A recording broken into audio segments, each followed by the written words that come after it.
আজকে ক্লাসে ইউনিকং আসবে, আজ তোকে যেভাবে হোক শিকার করেই ছাড়বো। মনে হয় ক্লাস ওই রাক্ষসটা চলে এসে পড়েছে, যেভাবে হোক বাচ্চাদেরকে রাক্ষসের হাত থেকে বাঁচাতে হবে। এই মিনা তুই এখানে বসে আছিস, তুই জানোস আমাদের ক্লাসে একটা জানোয়ার এসে পড়েছে, আর ওই জানোয়ারটা অনেক শক্তিশালী। ওই জানোয়ারটা নাকি আমাদের সবাইকে মেরে ফেলবে। যেভাবে হোক জানোয়ারের হাত থেকে সবাইকে বাঁচাতে হবে। এই তুই কি ভাবতাছিস? কিছু না। বাচ্চারা শোনো, তোমাদের ক্লাসে একটা নতুন স্টুডেন্ট ভর্তি হয়েছে। আরিয়ান এদিকে আসো, মনে হচ্ছে এই ক্লাসে ইউনিকংটা চলে এসেছে। আরিয়ান যাও বেঞ্চে বসো। আচ্ছা ঠিক আছে ম্যাম। মনে হচ্ছে এই মেয়েটা ইউনিকং, এই মেয়েটাকে তাহলে আমাকে মারতে হবে। হ্যালো, বাচ্চারা আমাকে ফোন দিয়েছে, আমি এখনই আসতেছি। এটা একটা সুযোগ পেয়েছি, ওদের দুজনকে একদম মেরে ফেলি।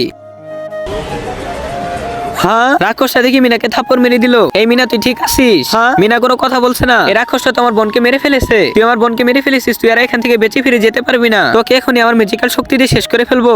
আজকে দেখবো শয়তানকে হারিয়ে কে কে আল্লাহকে ভালোবাসে। যারা যারা আল্লাহকে ভালোবাসো তারা সবাই ভিডিওতে লাইক করে চ্যানেলটি সাবস্ক্রাইব করে দাও। আর শয়তানকে ভালোবাসলে লাইক সাবস্ক্রাইব কিছুই করতে হবে না, এবং কমেন্টে আল্লাহ আকবার লিখে যাবে। হ্যাঁ, এই তো অবশেষে রাক্ষসটা মরে গেছে।